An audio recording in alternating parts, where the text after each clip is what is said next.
Comme vous le savez, donc, les administrateurs des caisses d'épargne s'impliquent directement dans la gouvernance de leurs caisses. Ils sont très attachés à l'engagement sociétal de la caisse d'épargne. C'est pas nouveau, ça fait bientôt 2 siècles que sur le terrain social, les caisses d'épargne sont présentes. Et donc, a fortiori, la caisse d'épargne Languedoc-Roussillon. Comment est-ce que les administrateurs s'inquiètent de l'engagement sociétal de leur caisse? Eh bien, on a voulu créer une structure ad hoc, le comité RSE, pour mieux gérer cet engagement et mieux le suivre. Alors ce comité, comment est-ce qu'il est composé? Ce comité est composé des présidents des 19 sociétés locales de notre territoire, auxquels sont associés des référents dans chacune des sociétés locales. Donc on colle au plus près du terrain, dans des bassins d'emploi chaque fois sur notre territoire, et là, les administrateurs identifient des porteurs de projets dignes d'intérêt.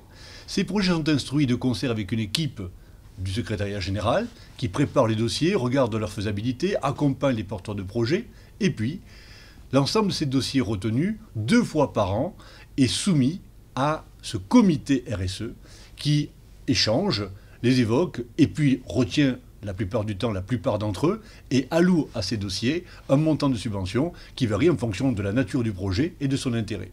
Voilà comment ça se passe. On a identifié 5 axes principaux en Languedoc-Roussillon.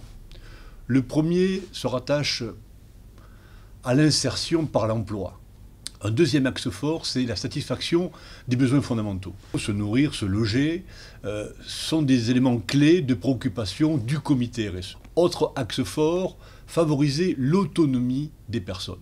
Qu'il s'agisse des gens qui sont en difficulté à cause de l'âge, à cause du handicap, ou la maladie, ou bien au niveau social, tout simplement parce que ce sont des publics fragiles. Là encore, on accompagne toutes les structures de nature à favoriser l'autonomie de ces personnes.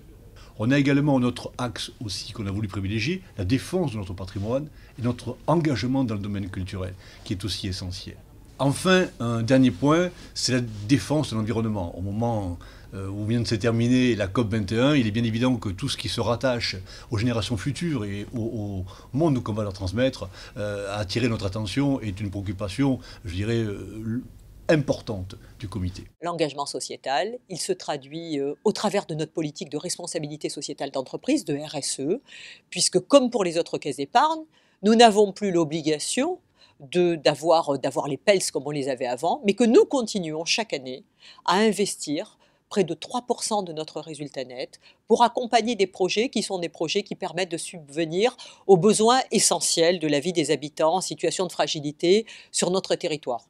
On a ainsi débloqué près de 26 millions d'euros pendant les 15 dernières années et nous avons pu soutenir plus de 1000 projets sur le territoire du Languedoc-Roussillon.